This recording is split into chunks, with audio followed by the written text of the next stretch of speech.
What is up, people? Van from the Vaniverse Gaming channel here, bringing you another video on Conan Exiles. I'm really excited to finally get a chance to make a video on Conan Exiles again, and to make it on the new map expansion for Conan Exiles, the Isle of Siptah, is super exciting to me. Funcom was nice enough to give me a copy of the game early. I played it all weekend long, and based on playing it as much as I did, I have a review of what I think this map expansion is, and I'd like to share that with everyone to help them decide if this is something they want to pick up or not. So throughout the video, I'm going to talk about basics about the game, the price, etc. Get into kind of what PvE and PvP players will get out of this map expansion. Talk about the pros and cons that I thought when I played the game, and then kind of summarize it at the end. And in order to prevent this from being too much of a spoiler video, the content that you're going to see is basically the starting area from like right when you hit the beach to 30 minutes in. So hopefully this will not spoil too much for anybody who's excited to pick it up and explore things on their own. So without further ado, let's get started. So the map expansion can be purchased for $19.99 in its current early access state. So because it's in early access, things in this video may change, but for the most part, I think the core mechanics of this expansion are going to stay the same.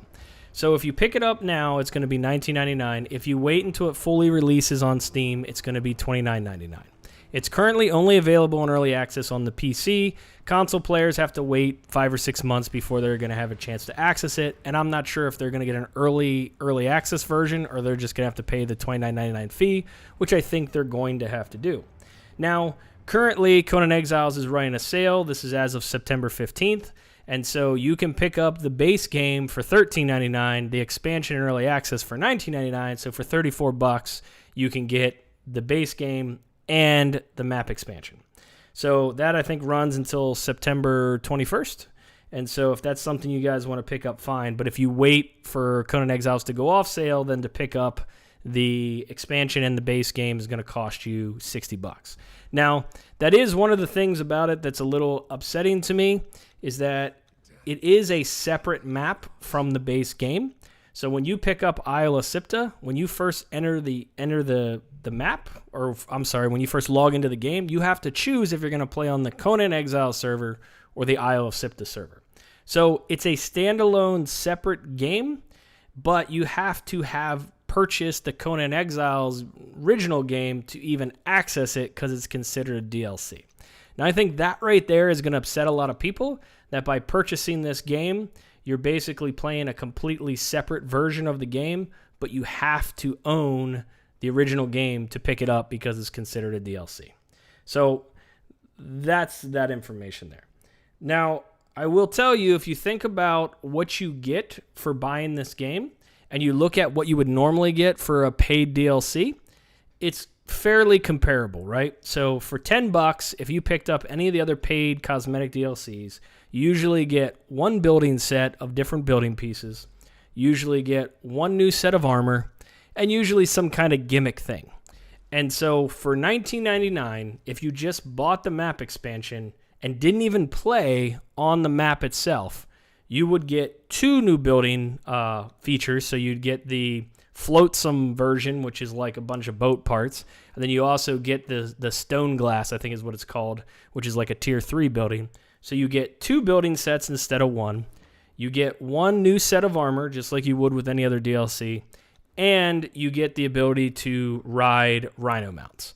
If you buy the early access version, you get a special war-torn rhino mount that you wouldn't get if you waited till it wasn't in early access. So for an additional $10, if you didn't play on the new map at all, you're basically getting an additional building set in the game. Because any of the building sets and any of the stuff, like the cosmetic stuff from Isle of Siptah, can be created and used in the base Conan Exiles game.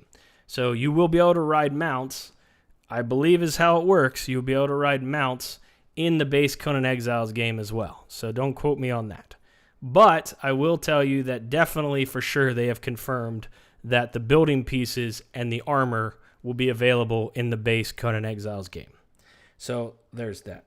So if you're a PvE player and you don't want to play on the Isle of Siptah and you want to continue to play on your normal Conan Exiles map, that's what you kind of get just for picking up the map expansion in the early access. So let's talk more about a PvE player and what they would get out of the Isle of Siptah. So the Isle of Siptah is, in my opinion, Conan 2.0. And in this version of the game, there are 14 dungeons that you need to explore. They're required to explore them to unlock specific sigils, which will then allow you to do damage to certain things in the game.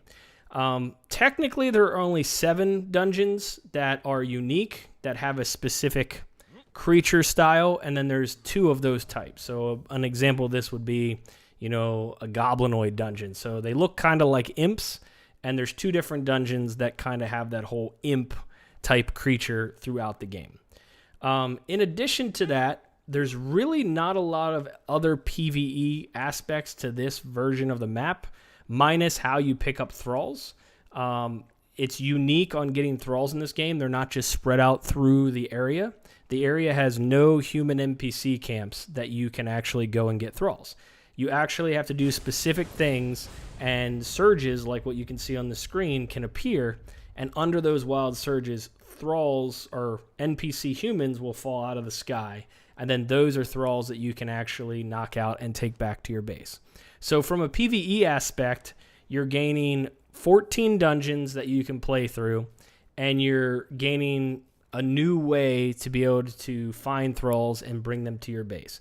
Now, there's different map points to experiment with and to go check out. There's different world bosses to fight. There are some new creatures, but for the most part, they're just reskin versions of creatures that already exist. So from a PvE perspective, to leave all of the building materials that you have on the original Conan Exiles map and to move to the Isle of Siptah map, I don't know if there's enough PvE content in order to keep someone happy. I enjoyed playing it for the PvE side, but at the same time, the game is much more designed for the PvP side, and that's what we're going to get into right now. So, Isle of Siptah, if you are a PvP player, you're going to want to stop playing the Conan Exiles map and move to Isle of Siptah right away. The map is designed to create choke points to inspire PvP. And the reason I say this is the 2 main things that this game has are resources in order to power specific things that allow you to spawn Thralls. So you need to gather those resources, and that's the only way you're going to get high-level Thralls. In order to get those resources, you have to be able to unlock these specific sigils. Well, they can only be unlocked by completing the 14 dungeons. So the game forces you to do the dungeons, because if you happen to die, you lose a specific amount of sigils. So there are a sigil per each of the different dungeons, so there's 14 total, and say you have all 14 unlocked and you die in combat. You might lose 4 sigils. So just keep that in mind, that the game is designed to continuously go back to these dungeons and make sure that you're keeping your sigils up, which is forcing players to go to the same 14 locations, and it's going to inspire them to get into combat. Same with the Thralls. The Thralls all the good Thralls are spawned at these specific ley shrine thingies. And basically, you do some special stuff, and you cause these things to fall out of literally these portals open up, and Thralls fall out of the sky. Well, there's a couple of them. There's like 8 of them throughout the map, and you know when someone's summoning Thralls to them. So it's a giant beacon that says, hey, someone's summoning Thralls. Let's go contest it. Let's kill them, and let's take their Thralls. In addition, just to get the resources to do that, you have to kill certain monsters in a Maelstrom storm that's only around the tower in the middle. Again, inspiring people to go to the same area and fight and contest over resources. So this entire map is about gathering resources to become stronger, and everyone knows that you're gathering those Thralls and those resources for the most part. And even if they don't know, when you're in dungeons, there's a good chance that somebody else is also trying to do that dungeon, and that's going to provide another point of contest so that people are constantly fighting with each other. So for me, if I was a PvE player, I would have to think about, is it worth buying the expansion for the 2 building sets, the new armor set, and the Rhino thing? For a PvP player, I would totally buy this map and move to it right away if I'm going to be constantly fighting PvP, because that's what this map, I think, was designed to do. So that's kind of my perspective on the PvE and the PvP aspect.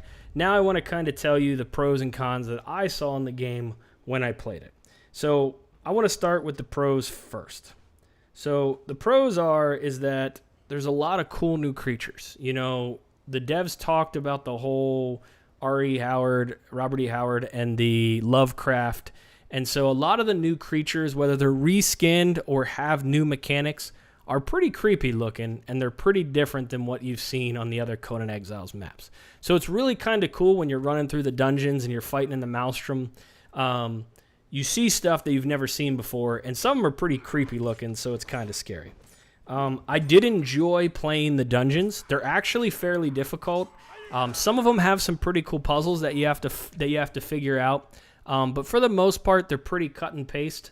They're very similar on how you run through them. There's only a few of them that have a pretty cool puzzle mechanic that's somewhat hard to figure out. But all in all, when I ran through all 14 of them the first time, I really enjoyed it. I thought it was really cool, and it was really entertaining to me. The Maelstrom that is in the middle of the map is super cool. It's like a sandstorm where you can't see literally anything, and creatures are literally being strikes of bolts of lightning are coming out of the sky and spawning creatures everywhere, and they're coming at you from all sides, and it's just really a challenging experience and really quite enjoyable. Like, I was constantly worried about dying because I'd be fighting something and something else would jump on me, and the fact that it's like a sandstorm and you really can't see anything, it was just a really cool experience that I've never really done in Conan Exiles that I really enjoyed a lot. Of the new armor set, I don't like the medium and the light version. I think the heavy armor looks pretty cool, so I really enjoyed that. The way they changed the healing in this game is super awesome. I don't know if it's just Isle of Siptah version changes or if these are what's out on test live right now, but basically food no longer heals you as fast as it used to. You know, you used to eat a handful of bugs and your health would just shoot up. Now, anytime you have food, you're sated. And basically all that means is you gain 1 health every 3 seconds. So if you have 100 health, it's going to take you a while to get your whole health back. But they have made healing wraps way more powerful. So if you get a couple aloe and you get some fiber and you make a healing wrap, it heals you extremely quickly, but you're in this heal animation. So you have to sit there through the whole bandaging process to get your health up. I really like that because there's now even more fear of, if I'm almost dead, I can't just pop some food and heal up right away. I have to literally have enough healing wraps on me in order to do that. So I thought the new healing wrap changes were really, really cool. I really enjoyed the starting area. I liked the whole shipwreck idea. I liked how there's like bodies everywhere and boxes, and you're not sitting there chopping down trees and rocks. You're basically exploring the crash site of the boats, and there's all these bodies and boxes, and you're getting a lot of your resources you need from opening up chests and all that versus just sitting there and chunking down trees and chunking down rocks. So I really enjoyed that part of it as well. They added in multiple spawn points across the map. So it's an island, and in the current game, when you die, if you don't put down a bedroll or anything, you spawn in the same newbie desert, just in 7 different locations. Well, here, you spawn in 4 different locations on the map. There's a northwest, a southwest, northwest, southwest, northeast, southeast. So there's like 4 different areas. So it's kind of cool that if you need to get somewhere quicker, or someone's trying to corpse camp the newbie area, you can kind of spawn to 4 different locations if you don't have a bedroll or you don't have a bed and you die. So I really liked that idea of it. The way that you gain Thralls in this map is really, really cool. The fact that they're not just everywhere and people can just spend days farming them, that they pop up and from these surges that drop them out of the sky, or you have to do specific things to get them, it makes them a scarce resource. So it feels like having them is stronger and stealing them from someone else feels more important, versus these bases where you run up to them and there's 100 thralls and it's like, well, no big deal. You just slaughtered 10 of my thralls. I'll just go out and get 10 more. It's not as easy to get thralls on this map, which I really like. I think it's going to add to the gameplay. The other thing that I really liked about it was I noticed that it was prettier. Like the map looked more detailed. The character creation, when you zoomed into the face, there was a lot more detail there. So I feel like they upped the ante on the graphics a little bit on this compared to the last version. Other than that, I think that's pretty much what I really liked about the game, about the map itself. Now let's talk about the things I didn't like. And this is off-putting to me, but I don't know if it's off-putting to other people. So the first thing that I noticed when I first entered the game is it's all the same. There's nothing new. The feats are the same. The attributes are the same. When you start on the map, you grind from level 1. You start on the beach, you are level 0, and you start grinding up. All of the journey steps are mostly the same. There's a couple new journey steps in there that's pretty interesting, but for the most part, same journey steps. The creatures are reskinned, but they look different, but pretty much the same. Like there's wolf creatures that are basically, or hyena creatures, but they look like a German shepherd. Like these birds, they're kind of like the bill, whatever, the shoe bills, but they're a different shoe bill. So there's that. So there wasn't a lot of change in the game, which I was kind of sad about. Like the main gimmick of the game are the 14 dungeons, the Maelstrom in the middle, and grinding. And all the cool reskins and all the cool creatures are either in the dungeons or in the Maelstrom. When you're running out in the world, it's literally copy-paste of everything you see in Conan Exiles. And the problem is, because they moved all the human NPC camps, it looks freaking empty. Like, the world is empty.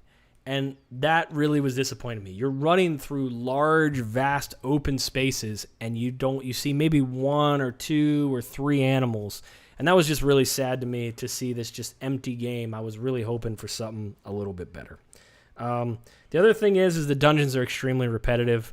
Back to the whole copy and paste thing.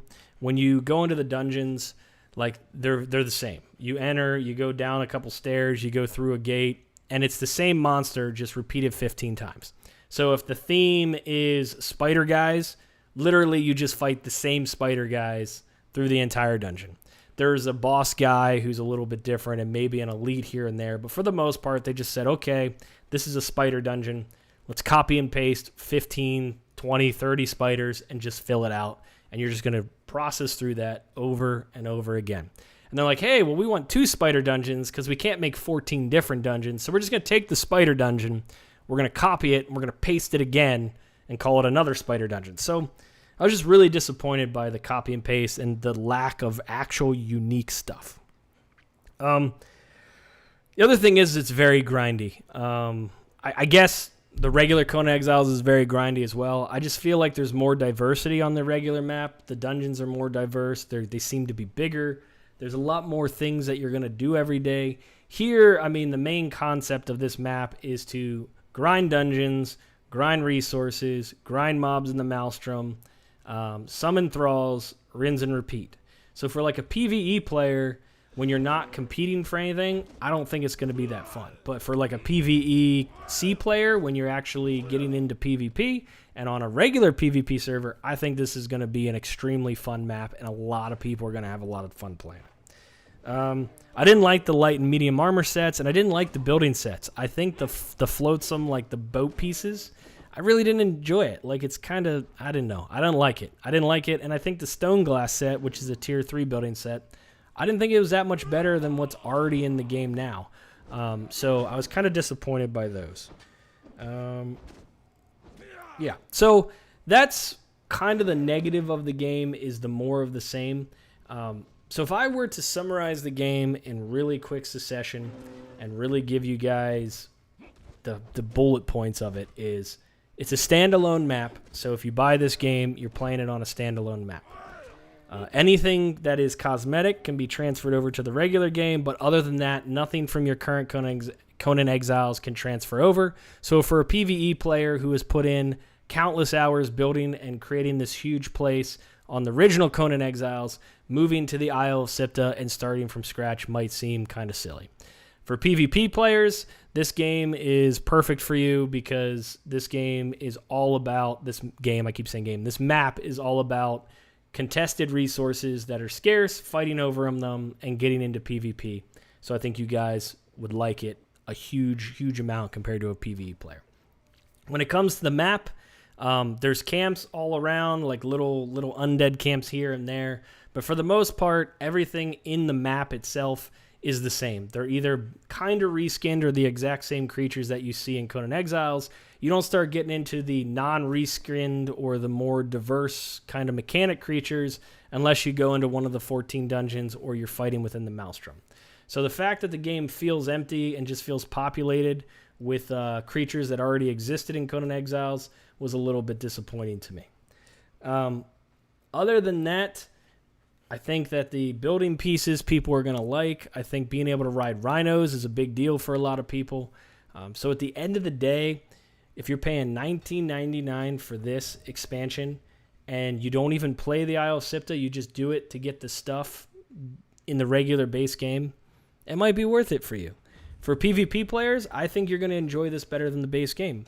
So at the end of the day, if I were to buy this game, I would say for most people, depending on how much they play Conan Exiles and what kind of player they are, this game is probably going to be, or this expansion is probably going to be worth picking up for most people.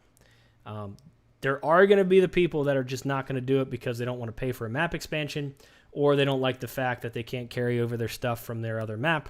And all of that is very true, and it's actually the reason why I'm probably not going to end up playing the map expansion either. So hopefully this video helped you decide if this is a map expansion you want to pick up. I'd love to hear your comments below on what you think about it when you get a chance to play, or if you've already gotten a chance to play.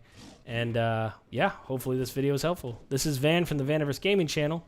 Cheers and peace out.